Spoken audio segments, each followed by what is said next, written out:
This presentation is one of a multi-part series about the Axia Quasar line of audio mixing consoles. Welcome to Quasar XR versus Quasar SR. In the next few minutes, we'll discover the key differences between these rather similar-looking digital audio mixing consoles. We'll also point out their similarities, so you'll know what to expect no matter which Quasar consoles you choose. The family of Quasar audio consoles includes the top-shelf Quasar XR surface and the slightly trimmed Quasar SR surface.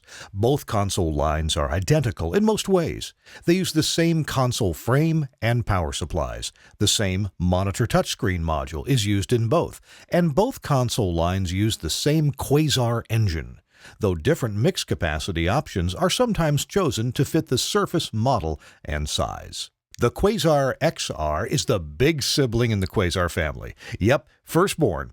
The Quasar XR can be ordered with up to 64 faders and can mix 64 input channels simultaneously. What's more, the Quasar XR surface can operate up to 4 layers. The XR's motorized faders make switching layers easy with one-button access to any of those 4 layers. The Quasar SR is next in line in the Quasar family. Quasar SR is just like its older sibling in terms of capabilities, power, and fortitude.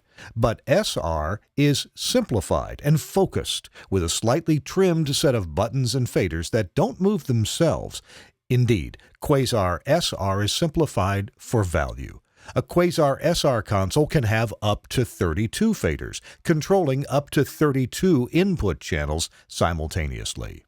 Before we focus on the differences in Quasar XR and Quasar SR, let's hear from Luca La Rosa on Quasar's ease of use, and that's by design. It is actually very easy to use because it's been designed by radio people.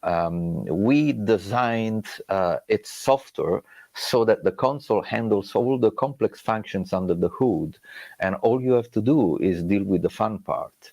We are radio people, and we know exactly what you need, and we have a very good idea of what you need to run a show. And for the things that we could not imagine, for that 10% of customized functions that we could not foresee, we added enough customization in the console so that you can configure it to do that extra 10%.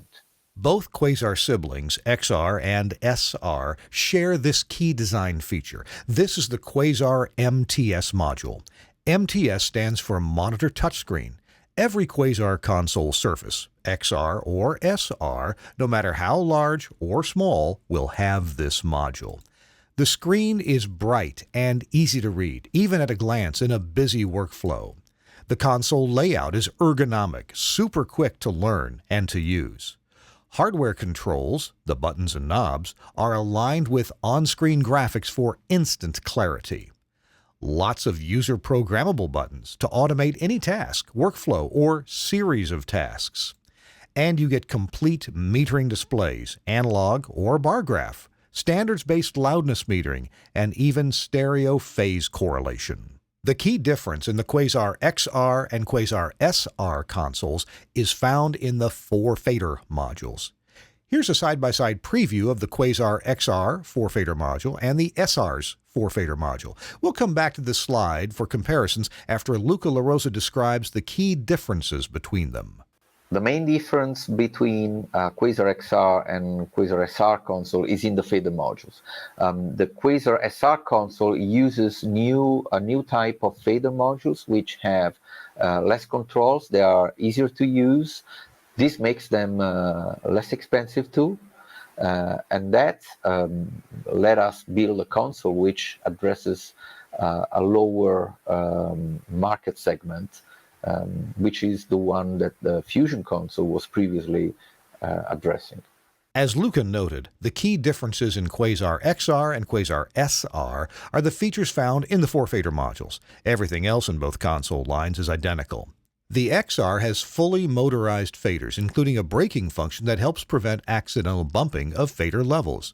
The Quasar SR's faders are traditional, manually operated faders, though they do feature targeting arrows to coordinate remote and local control of levels. The Quasar XR has dedicated LED source level meters right next to each fader travel slot.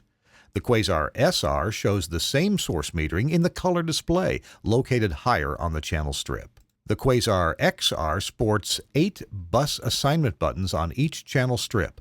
By default, these are for 4 program buses and 4 auxiliary buses.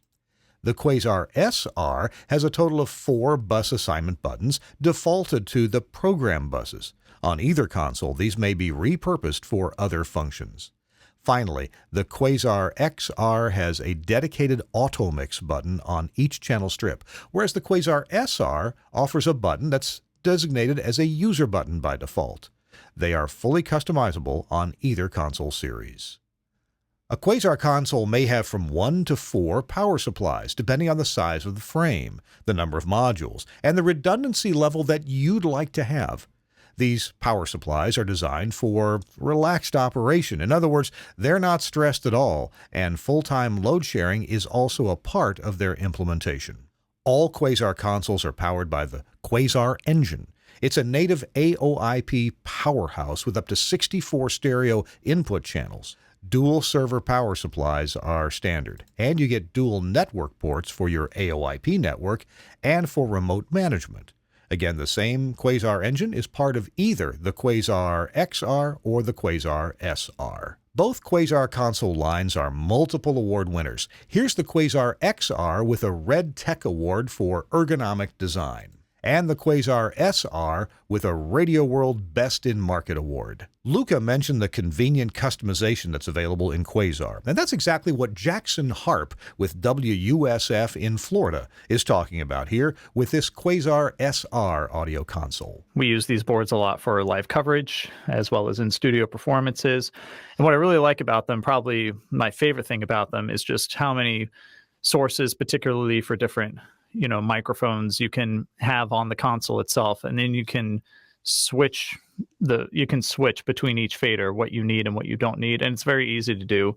It's a very streamlined process to get what you need on the board right in front of you. Other than the plastic computer keyboards and mice that are at every desk, a station's audio console is the most touched piece of hardware at a broadcast facility. Faders, buttons, knobs, and now touchscreens get a workout. Broadcast operators must have confidence in their audio console's operation. When they touch or turn, the right action needs to happen every time, and both the Quasar XR and Quasar SR meet those expectations. Dave Anderson actually has installed both the Quasar XR and the Quasar SR at WUSF. Actually, 2 of each console. The Quasar XR does sport some conspicuous audio level meters, pre-fader audio meters, right next to each physical fader.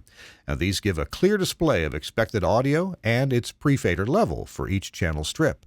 The Quasar SR has pre-fader metering, but it's different. Like I say, the only compromise there is would just be the fact that you're losing that LED indication, but it's not that big of a deal because on the TFT screen, you still have the metering on the screen as well as your backfeed metering. So you're really not missing anything, but for the difference in the cost of what a 4-channel fader pack costs in the world of SR versus XR, it's really hard not to love these boards. It's really hard not to. Now you know the family, the Quasar family, and you know the differences between the top-shelf Quasar XR and the value-trimmed Quasar SR. Either console will bring you years of beautiful and easy-to-use execution of your broadcast audio. Thanks for joining us. It's great to share great broadcasting with friends like you, so feel welcome to share this video with your friends. All our best from Telos Alliance.